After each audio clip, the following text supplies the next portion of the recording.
Welcome again to Joe Stunner Boxing. Let's ask an obvious question. Does John Ryder have any chance of defeating Saul Canelo Alvarez? Because they are due to meet on the 6th of May, the day after Cinco de Mayo. It's going to be in Mexico, as if Ryder wasn't up against things as it was. It's for all four belts, the IBF, WBO, WBA and WBC super middleweight titles, plural. And yeah, you know, all the marbles, as they say. The undisputed champ is Canelo. You know all about him. 32 years old now, 5'8". Ryder, 5'9", so there isn't a great deal of difference at all. 34. He's older than Canelo. And would this be the greatest away victory by a British fighter? Away from British shores, definitely, I think so. Would it be greater than the Lloyd Heineken victory over Donald Curry? I have to say, yeah, I think so. Although let's not, diminish Lloyd's achievements. Defeating Curry was amazing, but with the benefit of hindsight, we could see that Curry was weight drained, and there were extenuating circumstances to some degree, although again I don't want to sound like that's diminishing Lloyd Hannigan's achievement. It was an incredible achievement to have the self-belief to go to America, fight a guy who, along with Marvin Hagler, was considered the best at the time in the world, and then to do what Hannigan did to him was unbelievable, an unbelievable achievement. This would be greater because I think Canelo, although he's older than Curry was at the time, is by no means past his best. There's no evidence to suggest that. I mean, he did lose to Bivol, who's a small light heavyweight. Could he make super middle Bivol? I don't know. I've never been comfortable with that idea. I've never thought that's a realistic proposition. And to remain strong, he could probably make 168, just like Chad Dawson did, and wreck his body. And you remember Dawson got smashed up by Andre Ward, but no doubt Bivol could come down to face Canelo at 168, would probably be depleted and would give Canelo a much better chance of winning. But for Ryder, he has originally started off as a middleweight, I think. Was it a light middleweight? Possibly. I think I'm going to say middleweight. And he won a bunch of fights. He went in against Billy Joe Saunders in 2013 and got outpointed. The cards were pretty tight. It was actually a pretty competitive fight. I thought Saunders won it, but I think all three cards had Saunders a couple of points ahead, or maybe a point ahead, 3 points at the most.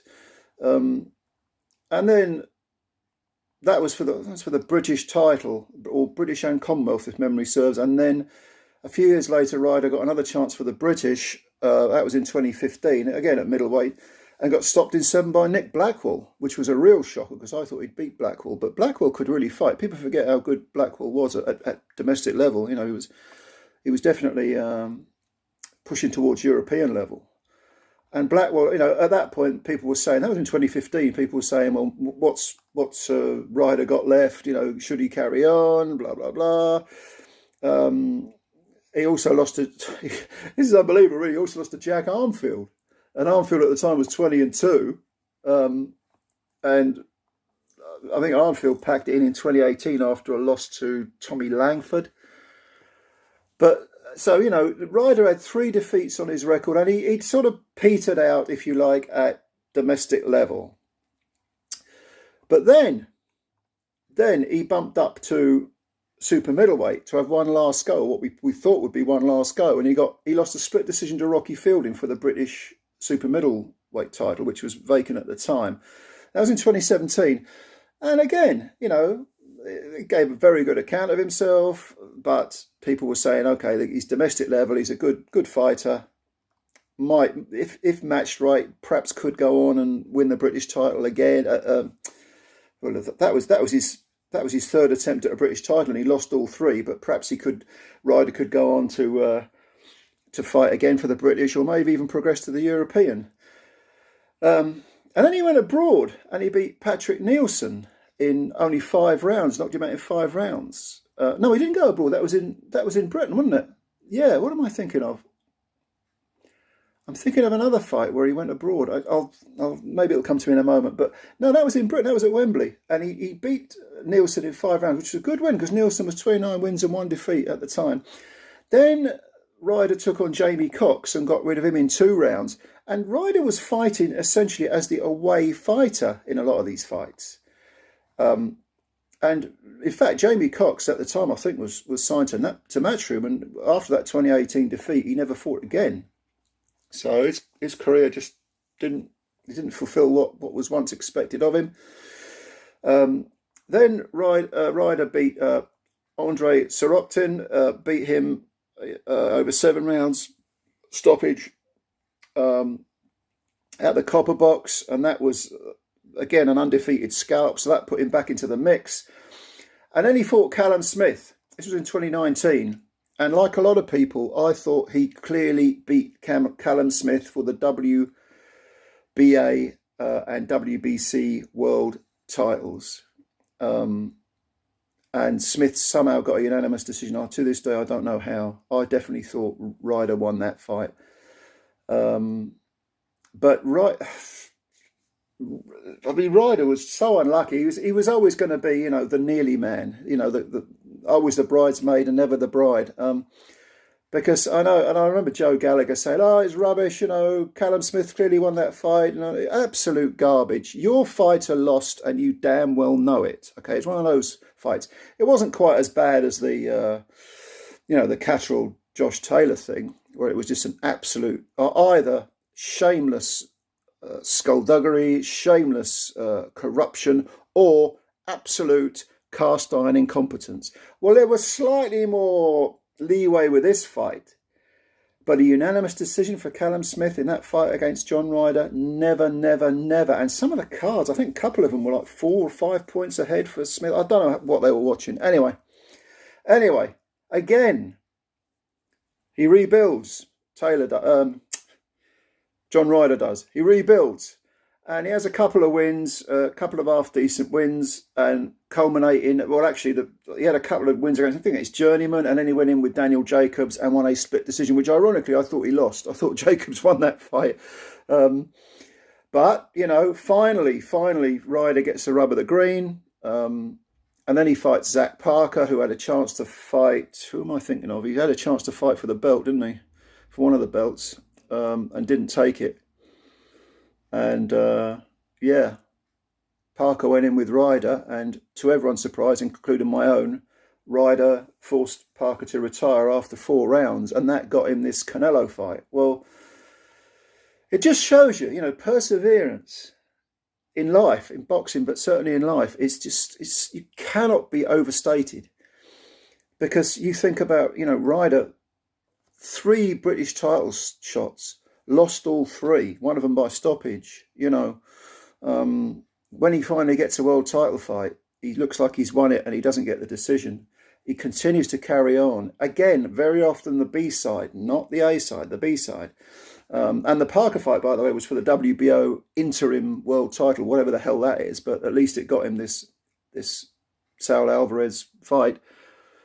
But even though he's finally coming to his own, he's enjoying this Indian summer of a career, having been so hard done by in the past and maybe underperformed. The Arnfield fight, how did he lose to Jack Arnfield? No disrespect to Jack Arnfield, but I was amazed when Ryder lost that fight. I really thought that's it, he's reached his level.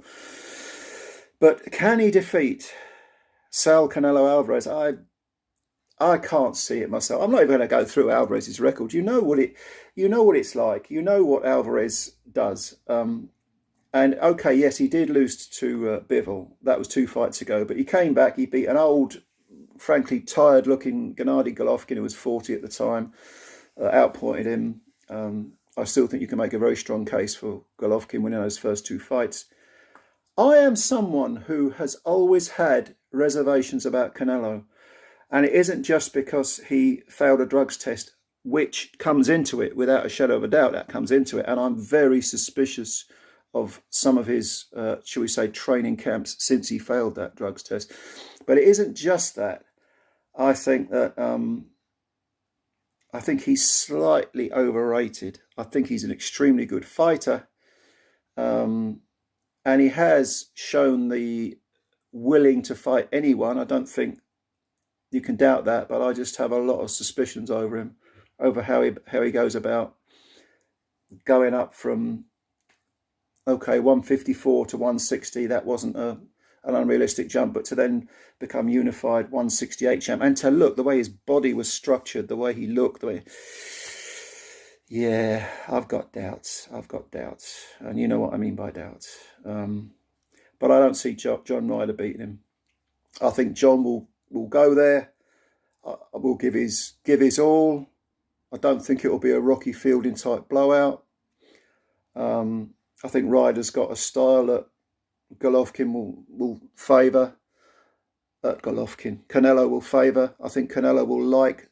John is a sort of box fighter. He likes to put pressure on. He likes to come forward, but at the same time, he's not without decent skills.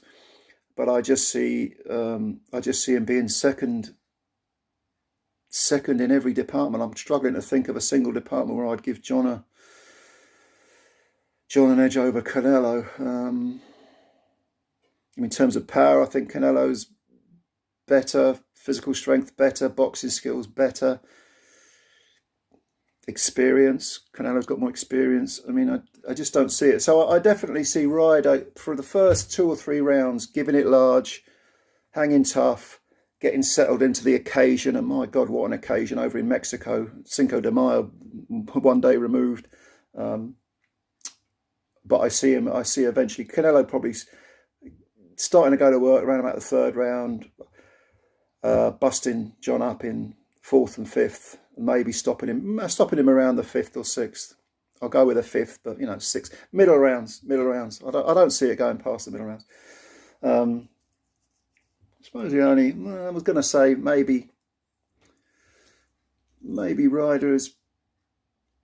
If Ryder was to move a bit, maybe his footwork, give him angles. No, it's not going to happen, is it? It's not going to happen. Canelo's too savvy. He's too experienced. Canelo himself is probably in his prime and in the veteran stage himself. So even though John has picked up an awful lot of experience, fighting very good men, they don't compare to Canelo's. I just see this as being a standard defence for Canelo, and I think he will win in the middle rounds, rounds 5, round 6, that sort of time. But can you think of any way that John could win this fight? I don't, but leave your comments below. I want to hear if you've got any theories. I suppose if Canelo took him lightly, there may be a chance of John pinching rounds. But even then, Canelo can make pretty good adjustments. And if he's carrying an injury maybe in training that we don't know about, if something's going on, if something's preying on his mind, if he really is completely overlooking John, as I think Callum Smith to a large extent did, it's possible John Ryder can make some inroads, but nah. Middle rounds for Canelo for me. Leave your comments below. Let me know what you think. If you're new to this channel, please subscribe. Hit the subscribe button. It takes a second and it helps a great deal. And spread the word about Joe Stunner Boxing. Get all your mates to subscribe as well. That'd be fantastic. And if you like the video, hit the like button, but leave your comments below. I want to read them as always, and I'll comment back. And yeah, until we speak again, take care and bye for now.